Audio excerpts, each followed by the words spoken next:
Many years ago, in the middle of the 20th century, America asked a young man to go to war. It was the time of the Second World War. The United States was engaged in World War II from December 7th, 1941 until August of 1945. It was a conflict which left few places on Earth untouched. It was fought on all the oceans, in all the skies, on tropical islands, and in ancient cities. When that young man went off to war, he left his home, his family, his school, his job. He didn't know it at the time, perhaps, but this ordinary, everyday American, and millions like him, were being asked to save the world. This young man became a member of the U.S. Navy. In this war, the oceans of the world were critical battlefields. Men struggled on the sea and under the sea, from the warm waters of the South Pacific to the cold, gray waters of the North Atlantic, and all the oceans in between. I believe we owe that Navy veteran, your family's veteran of World War II, an enormous debt of gratitude. We should never forget his courage, his sense of duty, his sacrifice. His contributions made possible the freedoms in life we all too often take for granted.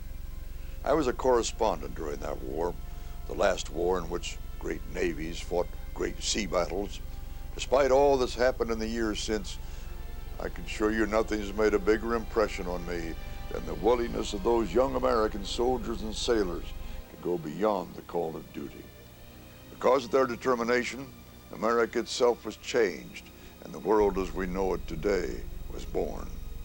I consider it a great honor to introduce the story your veteran will tell of his contribution to America's role in World War II.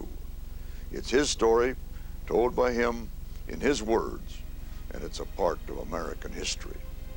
Listen to this story and remember it. He's dedicating it to you, his family, and to all his descendants. This is the best part of our nation's heritage. It's real. It's the story of one veteran, one of those everyday heroes who saved the world. Honor him as I do. This is Bob Crandall. I'm living at Scotia, New York. When the war started, when the Japanese bombed Pearl Harbor, I was a senior in high school at Fort Anne Central School. Yesterday, December 7th, 1941, a date which will live in infamy. The United States of America was suddenly and deliberately attacked by naval and air forces of the Empire of Japan. The United States was at peace with that nation, and at the solicitation of Japan, was still in conversation with its government and its emperor, looking toward the maintenance of peace in the Pacific. Japan has therefore undertaken a surprise offensive extending throughout the Pacific area. The facts of yesterday and today speak for themselves. People of the United States have already formed their opinions and well understand the implications to the very life and safety of our nation. With confidence in our armed forces, with the unbounding determination of our people, we will gain the inevitable triumph, so help us God.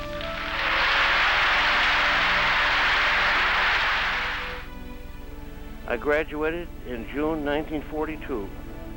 After graduation, I immediately went down to join the Navy at Glens Falls, New York.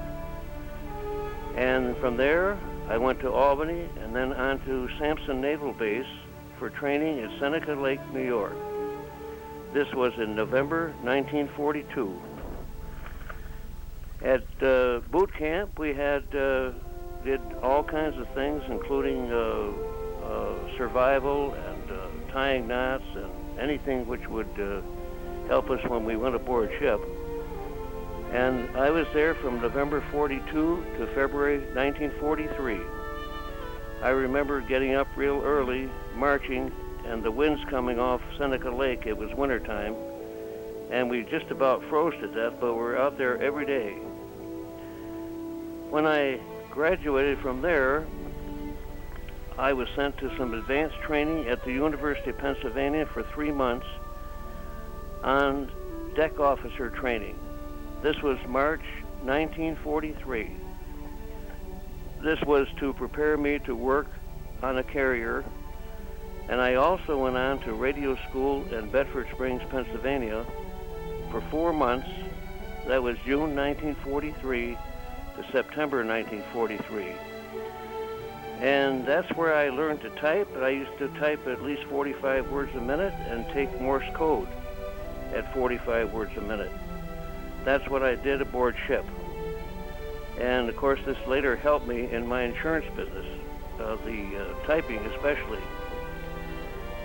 I was assigned to the aircraft carrier USS Franklin, October 14th, 1943. This was at Newport News, Virginia. Captain Shoemaker, USN commanding officer, was our top officer aboard ship. I was an original member of the crew, and my specialty aboard ship was in the radio operations. On the carrier, we had F-7F fighters. We had SB-2Cs. They were bombers, and we had TBFs, the old TBF torpedo planes. We had around 126 planes that we carried on the carrier. When we were there 2 months at Newport News, and then we went on a shakedown cruise to Guantanamo Bay, Cuba. This is January 31, 1944. That's when the ship was commissioned. We went on the shakedown cruise to test the guns and test our pilots for taking off and landing and practicing general quarters. And in February 21st, we went to sea for the first time, traveling on through the Panama Canal out to San Diego, California, where we loaded up supplies, bombs, and more planes. As I said, this was in February 1944. We went from there on to Hawaii, where we loaded up more supplies and planes. And at that point, we joined Admiral Halsey's Third Fleet. We were one of 3 carriers in the fleet. We went, in March 1944, we went on to the Pacific. First, we were at Saipan. Then we went to Guam. Our planes gave cover to the landings at Guam. We went to Tinian, then on to Iwo Jima and the Philippine Islands. As far as Iwo Jima, keep in mind now that we never went ashore. We were off the island giving support with our planes because I was on the aircraft carrier. But I recall looking, we could see the island itself. And the battle wagons used to shoot onto the island like that. And I can remember there wasn't anything over 4 to 6 feet tall. It was all blown off the whole island. And I remember the battle wagons, when they fired, would tear that trees and stuff, literally rip them all apart. And of course the Jaffrin trenches are holes, And I remember our planes hitting them and then coming back to the carrier with sometimes holes in the wings. I've seen the Japanese, when the planes came back from a mission, and they would be going downwind and then base and final. And the Japanese would try to work into the formation. They would try to several times I've seen them get in the formation and come in like they're going to land in the formation. And the gunners would try to pick them off, you know, and shoot them down before they did any damage. I was in 4 major battles during that time, and I can recall 2 or 3 top instances along the way. One time we had a bomb dropped right close to the carrier. I was in Radio 1, and it knocked me about 20 feet across the room, the concussion.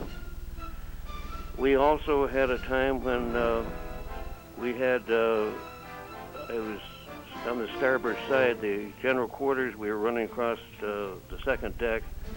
I looked up on the starboard side, and here's 2 Jap torpedo planes coming right in on us. I noticed the torpedoes dropped. One went forward of the ship, the other hit the ship, but never went off. But we did get close to these Jap gunners who were on the plane, the turret gunners. We laid down and we could hear the shooting right over the top of our heads. Another time, when we were off the Philippine Islands, we were attacked by Japanese kamikaze pilots.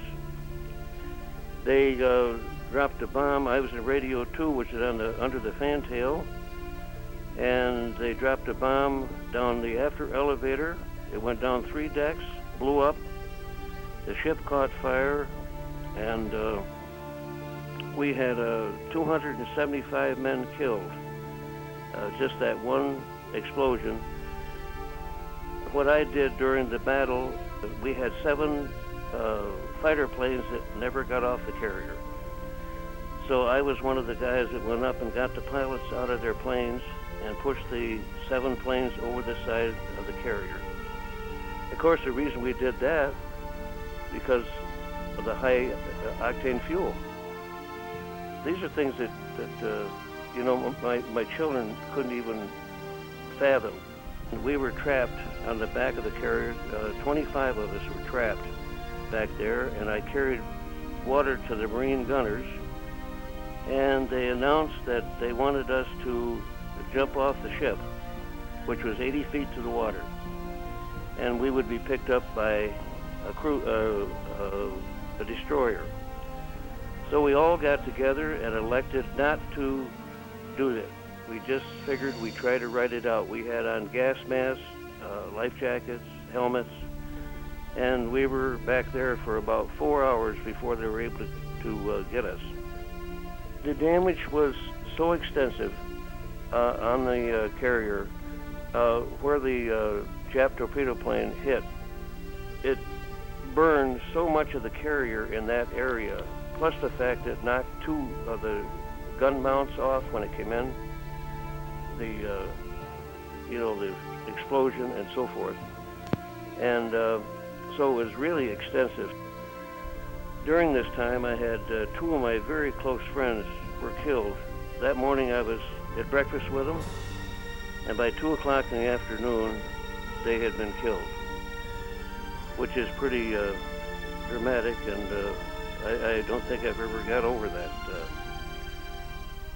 Anyway, we survived that, and with a damaged carrier, we went back to Ulithi, and there they couldn't repair it, so we went on to Hawaii. They couldn't repair the plane there, the carrier there at Hawaii, so we went on to Bremerton, Washington, the Navy Yard at Bremerton, Washington. After it got repaired there, it was there probably about 4 or 5 months in Bremerton. It went back to sea, and that's when it got hit again, when all 900 men got killed after it went back out to sea. I was on the Bremerton now in the Yellow Sea, and I thought to myself, it's really something. I could have still been on there. I was on it when about 275 got killed. But then it went back out and 900 got killed. I thought to myself, I would probably be one of the 900 at that time. I was very fortunate. not to have been on it when it went back out. They elected to assign us to a heavy cruiser, the Bremerton, which again was being commissioned in Newport News, Virginia. I remember being transported back there by train, and it took us 5 days and 5 nights to get over to Newport News, Virginia, where we went aboard the ship. Again, commissioning a new ship at that time. We, when it was ready for the sea, we went to Rio de Janeiro, Brazil, testing out the guns and general quarters and different other things, and then on to Hawaii. Our duty at that particular time, when we left Hawaii, was to go to the Yellow Sea off China and Japan. At that time, they were cutting mines loose in the Yellow Sea.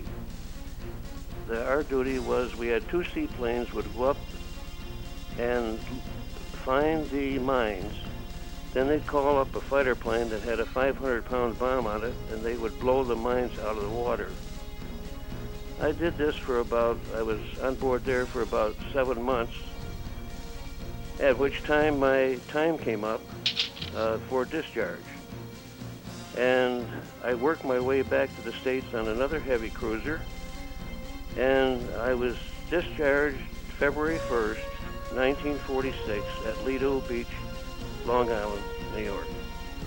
I was back in the States a short time at that time, and believe it or not, I was in Scully Square, Boston, Massachusetts, when they announced the war being over. We are gathered here, representatives of the major warring powers, to conclude a solemn agreement whereby peace may be restored. People flooded into the streets. I've never kissed more girls in my life. I think I kissed every girl in Scully Square. It was that type of celebration. And it went on and on practically all night long. That was where I was. I'm telling you, I've never seen so many girls hug and kiss and so forth. It was unbelievable. I wish I could go through it again.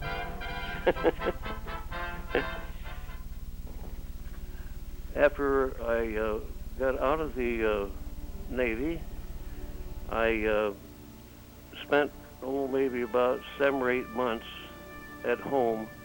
I worked in a gas station, and I worked various things. I worked on the county driving a truck, and then I decided this wasn't for me, so I elected to take advantage of the GI Bill, and I went to the Agricultural and Technical Institute in Canton, New York.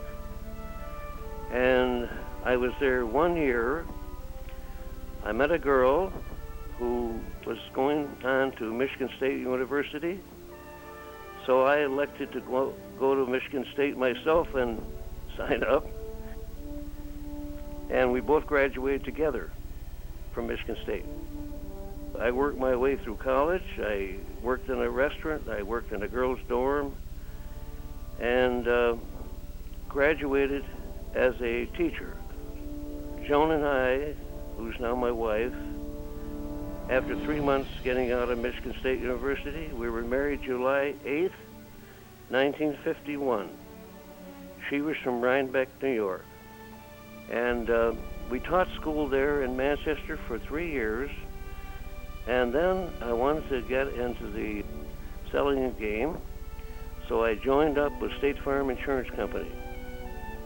And I was a manager for State Farm, setting up offices and training people for 26 years in Niagara Falls, New York. After that, I elected to open my own business.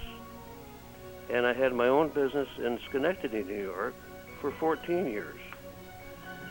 We were fortunate enough to have 2 children. We had twins, Cindy and Scott. Cindy is married and in South Portland, Maine. She and Tom have 3 children. Tommy's 18, Ashley's 14, Bryce is 11.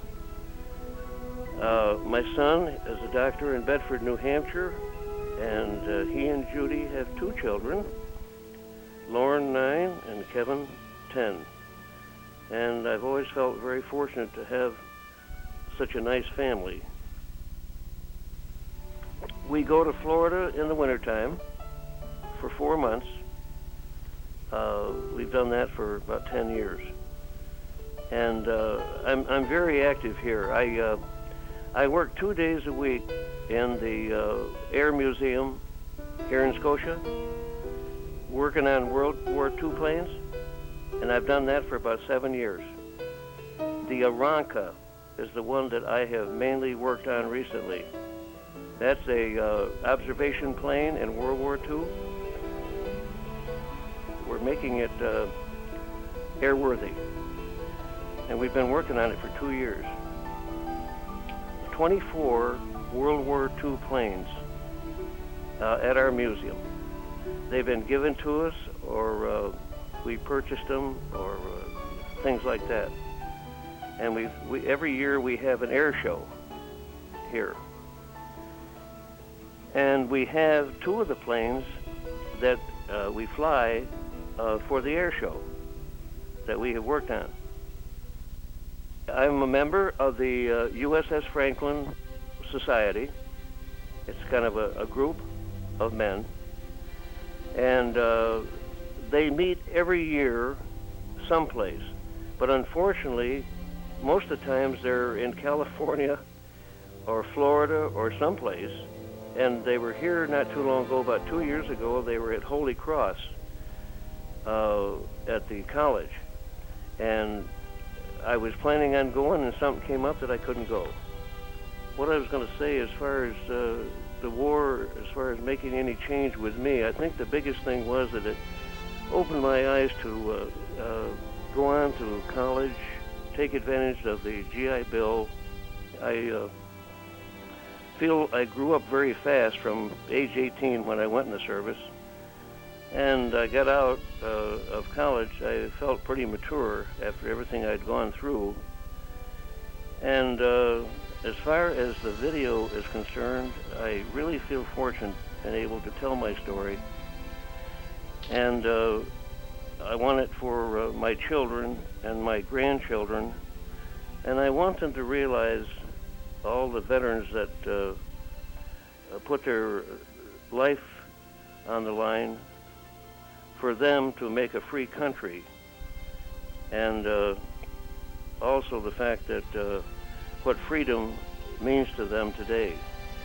It didn't come easy. There are people that paid a real sacrifice. Thank you.